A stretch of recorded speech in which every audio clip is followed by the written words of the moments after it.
अचो त सोचो जेकॾहिं पाण अददनि जी तरतीब में तब्दीली आणियूं त मीन यानी हिसाबी सरासरी या मीडियान यानी मध्यान में तब्दीली ईंदी या न ईंदी।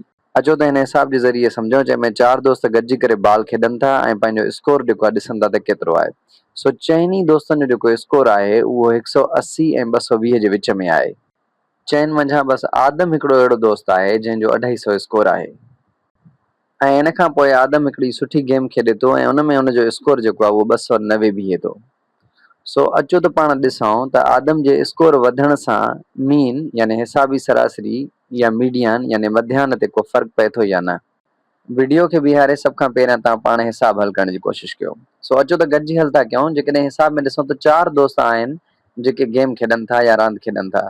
सो इन जो मतिलबु इहो थी वियो त चार दफ़ा उन्हनि जो स्कोर असां ॾिसंदासीं। सभ खां पहिरियां ॾिसंदासीं घटि में घटि स्कोर, उन खां पोइ थोरो वधीक स्कोर ॿियो नंबर, उन खां पोइ वॾो स्कोर, उन खां पोइ सफ़ा वॾो स्कोर। सो अचो त हिसाब में स्कोर ॾिसूं। सो हिसाब में स्कोर ॾिसंदासीं त 180 नंढो में नंढो ऐं 220 वॾो में वॾो, पर आदम जो 250 स्कोर आहे। हिन में पाण 290 वारो स्कोर गॾु नथा कयूं छाकाणि त इहा बाद में गेम खेॾी वई आहे। सो पाण छा कंदासीं त घटि में घटि स्कोर 180 ऐं उन खां पोइ वॾो में वॾो स्कोर केतिरो 250। 250 खां जेकॾहिं असां घटि स्कोर ॾिसूं त उहो आहे 220। सो हिते रखंदासीं 220। बाक़ी हिन स्कोर जी पाण खे ख़बर ई न आहे त केतिरो आहे। अचो त हाणे ॾिसूं जॾहिं आदम 290 स्कोर करे थो। सो जॾहिं आदम 290 स्कोर करे थो त ॿियनि जो सॼनि जो साॻियो आहे। सो हिन जो मतिलबु पहिरें बंदे जो 180 स्कोर आहे अञा ताईं उहो तब्दील न थियो आहे ऐं ॿिए बंदे जो बि स्कोर तब्दील न थियो आहे ऐं टे बंदे जो जेकॾहिं असां ॾिसूं त उहो बि तब्दील न थियो आहे, पर आदम जो 250 मां 290 स्कोर थी वियो आहे। सो जेकॾहिं वॾे में वॾो असां स्कोर ॾिसंदासीं त हीउ 290 आहे। अचो त हींअर पाण पंहिंजे असली सवाल जी तरफ़ हलूं त जेकॾहिं नंबरनि या अददनि जी तरतीब में तब्दीली आणियूं त मध्यान या मीडियान में फ़र्क़ु पवंदो या न। सो जेकॾहिं हिन तरतीब में ॾिसूं त असां वटि 4 नंबर आहिनि, ॿ विचां जेके नंबर आहिनि उन्हनि जी एवरेज कढंदा आहियूं त उनखे चवंदा आहियूं मध्यान। हिन नंबर जी त पाण खे का ख़बर न आहे, पर जॾहिं इहो नंबर 220 सां जोड़ कंदासीं ऐं ॿिनि सां वंड कंदासीं त पाण खे मीडियान मिली वेंदो। अचो त हाणे पाण हेठि तरतीब में हलूं जंहिंमें 290 स्कोर करे छॾियो आहे आदम। सो आदम 290 भले स्कोर करे छॾियो हुजे, पर जॾहिं असां मीडियान ॻोल्हींदासीं त पोइ ही 2 नंबर असां खणंदासीं। सो हिन दोस्त जो त स्कोर तब्दील थियो ई न आहे। सो हिन दोस्त जे स्कोर खे जॾहिं असां 220 में जोड़ करे ॿिनि सां वंड कंदासीं त असांखे मीडियान मिली वेंदो।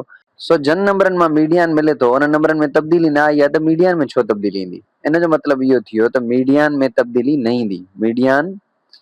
मीडियान नो चेंज। इन खां पोइ अचो त पाण सोचूं हिसाबी सरासरी या मीन जे बारे में। मीन में ही सभई नंबर जोड़ थींदा ऐं पोइ 4 सां वंड थींदा। साॻे तरीक़े सां मीन में ही बि सभई नंबर जोड़ थींदा ऐं पोइ 4 सां वंड थींदा। पर हिते असां नंबर ॾिसंदासीं त 290 जेको नंबर आहे इहो वॾो आहे। 290 नंबर हाणे वॾो आहे।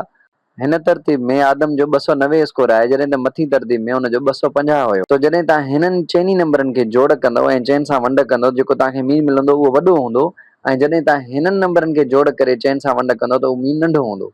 इन जो मतिलबु इहो थी वियो त मीन में तब्दीली अचे थी। सो मीन इंक्रीज़ थिए थो या मीन वॾो थिए थो जॾहिं असां नंबर वधायूं था। सो हाणे अचो त पाण पंहिंजे ऑप्शन्स खे चेक कयूं। पहिरें ऑप्शन में ॿई वधनि था सो इहो ग़लति आहे। ॿिए ऑप्शन में मीडियान इंक्रीज़ थिए थो, इहो बि ग़लति आहे छो त मीडियान साॻियो। टे में मीन इंक्रीज़ थिए थो यानी वॾो थिए थो, मीडियान साॻियो रहे थो। सो ही ऑप्शन जेको आहे असांजो दुरुस्त आहे। इन खे सम्झण जे लाइ पाण हीअं बि करे सघूं पिया त जेको हीअ असांखे क्वेश्चन मार्क मिलियल हुयो जंहिं जॻह ते सवाल जी निशानी लॻल हुई उन जॻह ते पाण को नंबर वठूं हा। फर्ज़ कयो पाण उन दोस्त जो 200 स्कोर वठूं था।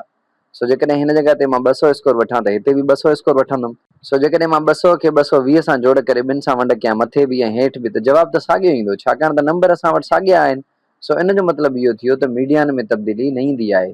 पर जेकॾहिं असां मीन खे ॾिसूं त मीन में अगरि को बि असां नंबर वधाईंदासीं जीअं 290 वधायोसीं त मीन में तब्दीली अची वेंदी। सो मीन में तब्दीली ईंदी आहे ऐं मीडियान में तब्दीली न ईंदी।